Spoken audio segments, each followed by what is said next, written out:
also that gate built for the passage of kings and pilgrims into and out of the city some 500 years ago, with its 4 public fountains, which we are told were filled with wine and milk and hippocras for public ceremonies. There too at Mardi Gras entered the King of Fools with asses' ears, past the religious hospitals and cloisters, whose streets now are crisscrossed by Indian and Pakistani porters, and whose sidewalks are crowded with Arab bakeries and vegetable stands, and the occasional vendor of horse meat with his distinctive sign. In the dark arcades where the city's oldest prostitutes linger in doorways, and where all sorts of transactions take place beyond the public gaze. What do you desire that the law says you may not have? What do you wish to offer that the law says you must keep to yourself? What more urgent commands speak in the place of such laws? How lost must you become here to discover what it is you want and what it is you are? Once having chosen to immerse yourself in this honeycomb, can you then re-emerge as what you once were?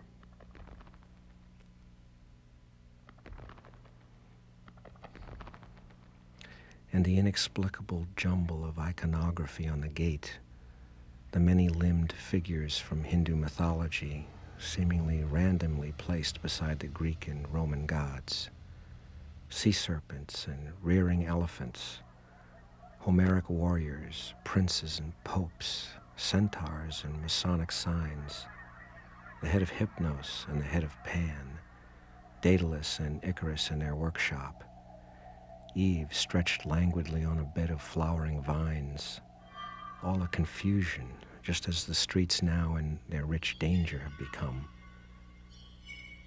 And at the highest point, the very center of the arch, a figure difficult to make out, covered as it is in hundreds of years of soot and exhaust, possibly a wing-footed Hermes, secret messenger, or possibly a more recent angel drawn from a sculptor's vision of the cherubim and seraphim to watch over this place, marvel at the confusion of tongues, and conduct its own silent conversation with the public square.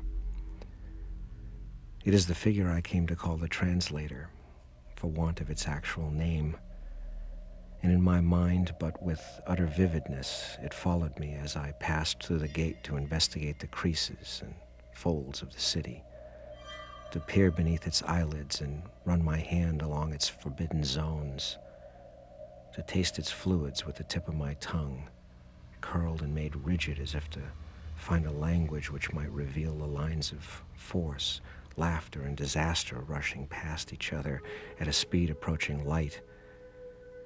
The translator observed all, but no emotion seemed to cross his face, no judgment, though at a certain point, as my own actions grew more frenzied and erratic, I felt with the utmost certainty that he was sending me a series of messages in the form, if I dare say it, of old and shop-worn jokes.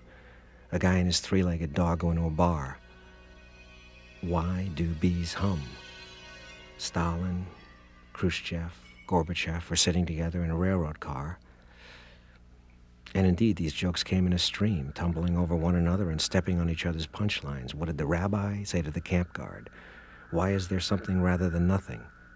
How many dancers does it take to... And so it went as night approached, and I grew more and more lost in the labyrinth of streets. And my own ears grew as large as those of the King of Fools.